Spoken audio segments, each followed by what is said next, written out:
Zohran Mamdani is going to fail. Now, before I get crucified, let me explain what I mean. I think Mamdani's victory in New York is very significant. There is no denying it. If he gets elected mayor, I think there's a decent chance he gets to implement some of the good things he ran on, which would mean a world of difference to many people in New York. And so I think a lot of people who call themselves revolutionaries sweep that under the rug a little bit, particularly in insinuating that he's some kind of agent of capital. No, the issue isn't necessarily that Mamdani isn't radical enough or that he's bored out. Mamdani ran a very good campaign with a lot of local participation and engagement against the Democratic Party establishment, which funneled millions into Andrew Cuomo. No, the issue with Mamdani is that his project is largely a project of a political party and trying to use that political party to change society from the top.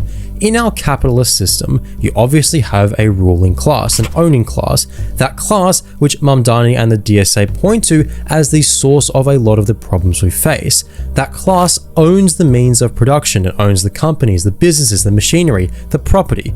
Now, a lot of people think that this class gets its power through lobbying and donations, but in reality, lobbying and donations is simply the manifestation of the actual power this ruling class has. Our entire current society's prosperity is dependent upon whether companies across the board, remember owned by this class, are profitable. Without profitable companies, the economy is in the bin, people don't have jobs, the government has less tax revenue and has to feed more people, etc. Now, when you're trying to win government, when you're trying to win capitalist government and implement a reform agenda from the top, it is in your interest to have a stable and therefore largely profitable private sector to do your reforms in. But by ensuring profitability takes primacy, that ultimately comes first. The interest of those who make profit comes first. You can't have gradual reform without the profitable private sector. And so by virtue of governing over a class society ruled by this owner class, Mamdani necessarily has to capitulate in one way or another at some point in time